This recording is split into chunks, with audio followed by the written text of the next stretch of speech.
So I want to be careful to not make this about genders and classes of people, okay? But we do have to acknowledge that there are societal kind of standards that have been created and marketed to us in what we watch on TV and in porn and movies, that we have to believe that this is a standard of beauty, okay? Or this is what a handsome, successful man looks like. He looks like he could be in a Calvin Klein under ad or something, you know? So we're all walking around with this influence of what beauty and success and sexy looks like.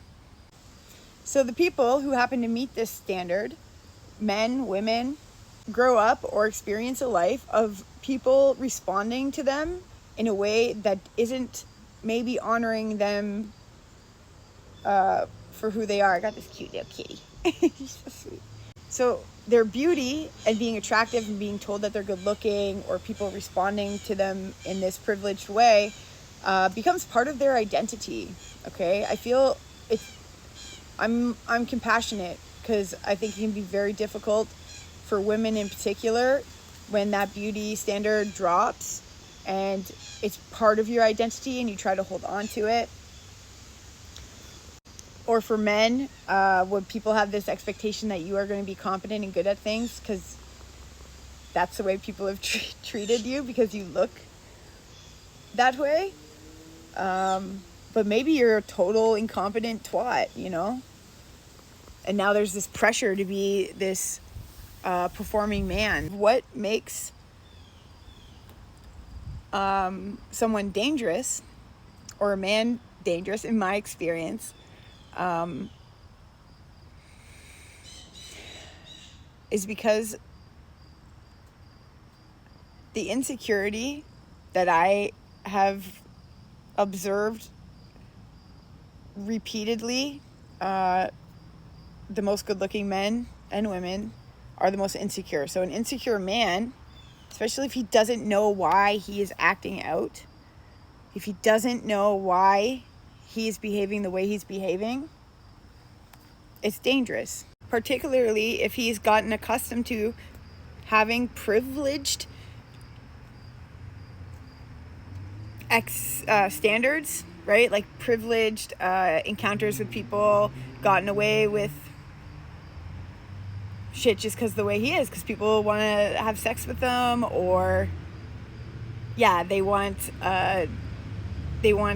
him to be beneficial for their business. I've experienced that where we've had really good looking staff, right? And it's like, oh, like put them in a good position, like a good role. And it's like that, like, no, that person, that's a bad idea. So that's an example. Anyways, so they have an inflated sense of self that isn't realistic. They're used to people treating them a certain way, maybe. And then when you don't get it, or you laugh at them, or whatever, they might act out and not know why they're doing it in really shitty ways. I have a bunch of examples. I'm also curious why you're asking. Do you think that you are one of the dangerously good-looking men? You could be. You're pretty cute. Before I end the video, I just want to acknowledge that I am by no means exempt from falling into the traps that we're talking about. And I've had to check myself on many occasions when I thought I was entitled to shit, or I didn't like the way I was being treated, because I wasn't fucking used to it.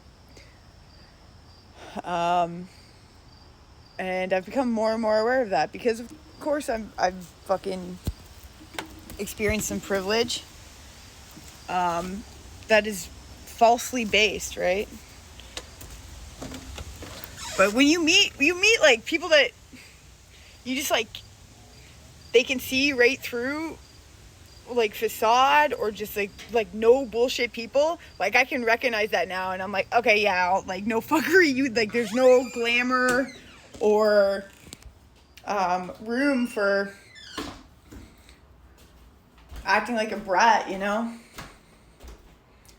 Some of the scenarios that are coming to mind are when people have no room for your charm or charisma or beauty or like their sexual impulse, because they're not willing to be put in danger because of somebody who's like living in a vanity world, right?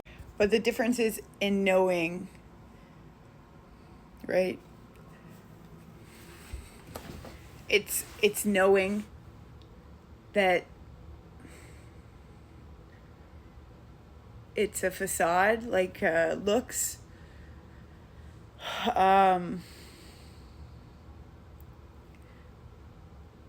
It's pretty hollow, you know?